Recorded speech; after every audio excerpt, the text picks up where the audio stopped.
It could just be that there are not enough Metroid games in the series for me to care that Donkey Kong got chosen as priority number one by the studio. I mean, if I can find a way to enjoy both of them, you know, like without this situation holding over my head, yeah, then okay, then we've got a perfect world.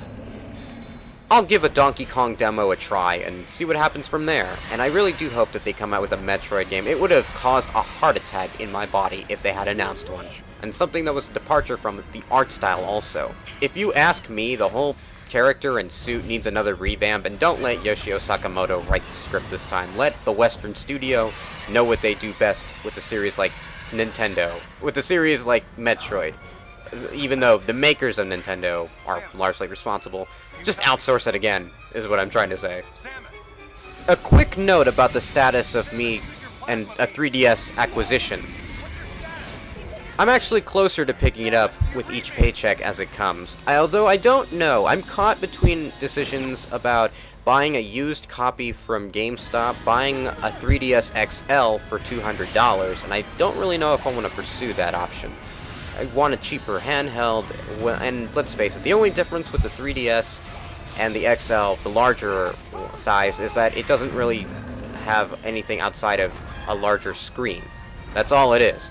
If you had the second circle pad on the more forthcoming iteration, then I would have already had my opinion figured out. And let's face it, Nintendo, you gotta make that second circle pad to compete with the PlayStation Vita. I won't keep harping on you about that, but this is something you should take into consideration all the time. Don't copy, but take a cue from your competition. In either case, I'll have to get it to enjoy Project Cross Zone now that it's gotten a localization. There was no trailer at E3 because the game is already near the release date, but I'm definitely invested in picking it up. Don't exactly know who my team is gonna be since there are so many great characters, like Megaman X and the classic form of Dante, and Morgan and Dimitri, and the Sega characters. I just wish Bayonetta had made an appearance so she could finally confront Dante, even though it was set in an RPG universe. Oh well. Oh well, there's always next time. I don't want to end the 3DS discussion here without mentioning that Nintendo is actually offering refurbished versions on their website that come with a warranty. So I guess all I've got to do is put my 3DS in a toaster and I'm set for a brand new one. No, I'm not going to do that. It was just a joke, Nintendo. Only other loose end is, which color am I going to get? Hey, I've got eyes. I should take advantage of that. I can see colors. Everyone's got a thing for jet black, aqua blue, flame red. Maybe I'll get a midnight purple one, because I've already got a lot of black systems anyway. I could use a changing color. There's also Pokemon X and Y for the handhelds. In this case, I'll just stick to calling them Pokemon chromosomes. Much simpler to remember by. I still can't believe they're using letters to designate the names of their games, so I guess they're all out of colors then. They're all quitting the color scale, I suppose. But you know, good luck to the people who want to play a Pokemon game on a handheld. I'm also more of a Digimon fan. By the thousands. I love Digimon. I hope their PSP games get localized with the re-release of the Nintendo 3DS ports. If Namco had announced Digimon Adventure and Digimon Redigitized, I would have just nerdgasmed right there on the spot. Oh well, I guess another opportunity will knock soon. Who knows? Okay, some of the last ones I want to cover are Sonic Lost World for both the Wii U and the 3DS. This is a Nintendo exclusive game, of course. Sega and Nintendo have been really chummy lately. They go back a long way with the Dreamcast. In fact, the Wii U was pretty close to becoming a Dreamcast. Actually, I don't even know if that's an insult or a compliment or something in between. For what it was worth back then, the Dreamcast was great. I remember my first few experiences with it. And I have loved every Nintendo console from the 64 era to the GameCube to the original Wii. But now their current generation system, next gen, I'm not having this debate. I'm just calling it a good system, something recommendable now. It's gaining momentum, and I'm happy for it. And for Sega and Nintendo's crossover, I'm actually enjoying the idea of Sonic having really refined gameplay on par with Super Mario Galaxy. And it does look like Mario Galaxy. Though a lot of it does have that appearance. And it's about time, because I've been complaining since Generations that we've all... No, actually, no. Since earlier on, since Sonic Colors. And we've seen the exact same style of gameplay with the Hedgehog engine, with Sonic traversing between 2.5D environments, 2D and 3D areas. Where Sonic Unleashed was all about speed, and it had... The only thing that crippled that game was a 30-frame cap on the consoles. And following that, we had Sonic Colors, which a lot of it had platforming, and I like the Wisps, which also are making a return in this game. You can see the Wisps in some of the early trailers, and I'm pretty sure that we'll be familiarized with the powers that that we've already used previously. The stuff from the White Wisp that allows Sonic to gain a boost. I don't know what powers are in this game, or how many of them that are familiar that we might see again. But I have to confess something here. I'm actually like a veteran Sonic fan from the Adventure days. This game that's being presented in front of me is not bad by any means. No, it actually looks fun and enjoyable, and I could care less about all the comparisons to Mario. In fact, I would like to think more of Sonic Extreme, for example. I did see the video. I've seen a ton of videos since that game was mentioned way back. I'm not sure how far when, but it's still fun. It was very, very odd looking with Sonic traveling in 2D but in a sphere. This game seems to take attributes from the canceled project from the Sega Genesis or Saturn, like way back in the 90s. But the character here seems to be diversified. His physics, his special abilities, and a lot of it is going to be done through the gamepad. I'm not sure if I can cooperate with the touchscreen function, so long as it's not mandatory. But there's plenty good to see here, and Sonic continues to use the lock-on. I wonder if this is a Sega Nintendo game, because the 3DS version is being developed by Dimps, who also handled the handheld version of Sonic Generations. I really don't feel that this is just a console game solely published by Nintendo with the help, with Sega's development. I think Nintendo had a large amount of input. Honestly, the facts may contradict me otherwise, but this game appears to be co-developed. It just seems that Sonic is acting like a Nintendo character. Maybe it's just me, I don't know. I do have to admit, though, I did like it a lot better back in Sonic Adventure 1 and 2 when the storyline was more serious. Sonic had other friends who were playable. Sometimes they would have abilities on par with his, or just very close to playing like Sonic.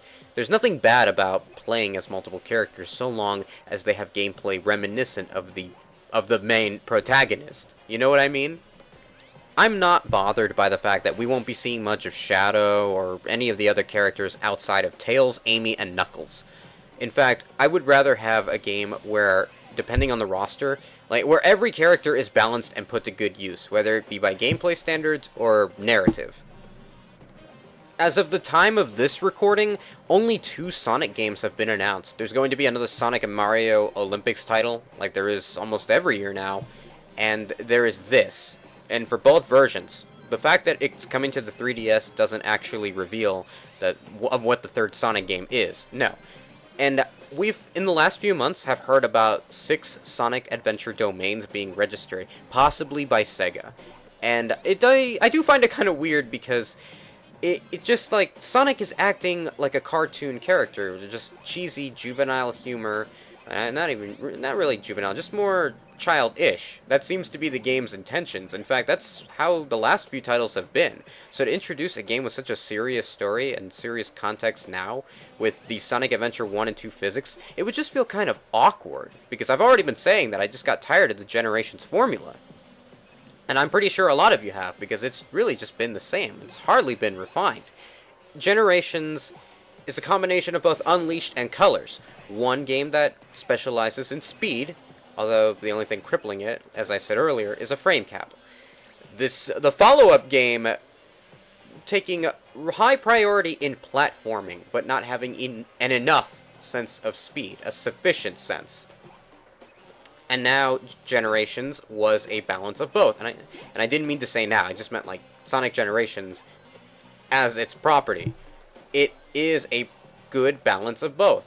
And I have the 30 frame cap console version on the PS3, but I actually have the PC version, the downloaded Sonic Unleashed project. It plays like a boss. It plays like a charm. I still don't know why all my subscribers and some of my friends and some of the people I chat with on YouTube get on my case about having played the original Sonic Adventure 1 and 2 and loving it and regarding it as some of the best games in the franchise overall. They play pretty damn well, but then again, Sonic has a fan base that is always hard to please. It is one of the most diverse fan bases ever in any series. You have the Archie fans, you have the adventure fans like myself, you have the fans Sonic Unleashed, multiple characters. Okay, the most important reveal of all, Super Smash Bros. 4, featuring Megaman as a guest character. Mostly brought to us by Nintendo. I had a heart attack, I'm pretty sure, at this revelation. To know that Mega Man's 25th anniversary is celebrated by not just a game, not just a crossover game, but one of the most respected fighting games. And even though it's primarily a party game first, it is one of the most community-oriented games out in the FGC. There are tournaments for this stuff every day, mostly for Brawl, even though I don't like Brawl. I haven't been excited about a Super Smash Bros. Game since Melee. There was just something about the art style and the way the gameplay... Hell, most people who do play Brawl used a GameCube controller. And I'm saying used in past tense because now we're all playing on the Wii U. And I was a part of the Melee crowd back then. Just inviting my friends to play, to come over, or me going over to theirs, and playing at least 72 hours... Not a day, of course. Just the 72-hour mission that involved an unlockable character, the Mr. Game & Watch hand, and all these missions that were within the Smash Brothers database.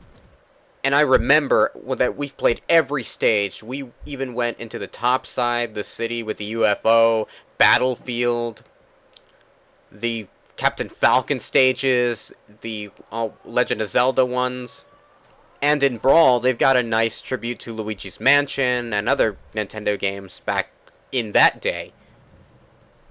And the Metroid Prime stages, the Metroid Prime ones were also enjoyable. All the twists about turning upside down and falling through and trying to survive by touching a platform.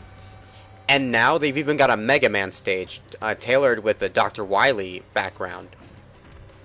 Super Smash Bros. 4 featuring Mega Man is like Nintendo's most definitive reveal.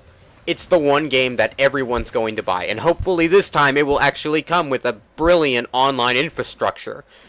Hopefully, I hope my prediction is far more accurate than what we got in Super Smash Bros. Brawl. Back then, I was hoping for better, and we didn't get better. In fact, we got the worst online since, I don't know, anything chock full of lag at any point in any given time. Some people are drawing up possible rumors that Mega Man's rights to Marvel vs. Capcom, well, not really his rights, but his selection was sort of omitted, like, in favor of all this diversity. You have Zero in Ultimate Marvel vs. Capcom 3 taking his place. You have other characters, other incarnations, I should say, like the Legends version showing up in Tatsunoko. You have the bad box art Mega Man from Street Fighter X Tekken, games in their past. But why? Why do I get the feeling that Capcom didn't plan this? That they just saw an open window, maybe at the last second, and took it? Whoever said that Mega Man could not fit in a fighting game really has to come to regret his words. I mean, like, people like Nitsuma... Actually, no, I take that back. He just said that he didn't fit... Mega Man didn't fit in the Marvel vs. Capcom atmosphere, but whoever said that Mega Man could not coexist in a fighting game really, really must be regretting his own words by now. Megaman has made a return. We finally got him in a fighting game. It's not Marvel vs. Capcom, but I'll take it. The only way they could possibly top this reveal is if Nintendo asked Sega to put Sonic again in the Smash Brothers series, and they could possibly do it. Like, we could possibly see the Archie Comics Sonic vs. Mega Man fight take place center stage, with, like, in the HD game. We might see an adaptation. LOLs. And they could do it. Sega and Nintendo have a very chummy relationship, and I don't imagine Sega declining this, because, let's face it, Sonic has his run exclusively on Nintendo for now. Okay, I promise not to make any more long videos like these, because I don't enjoy spending more hours than I should working on it and editing the footage. Although I do enjoy it. Sometimes the well-received comments are its own reward. In conclusion, and in summation, I'm willing to give Nintendo's grade for being Nintendo. I'm willing to give them an A. An A+++. However, there is absolutely no reason why any customer should have to be this patient for support on their product. Which is why that, in spite of Nintendo earning at best a C-, I will give them a B-. Because down the road, the more support that they receive for their main franchises, the more we might see developers coming their way. I'm not here to praise Nintendo to the high heavens, nor am I inclined to pick up a console immediately. Nintendo better just make sure they can survive until then. Okay, I'm done. My comments are closed.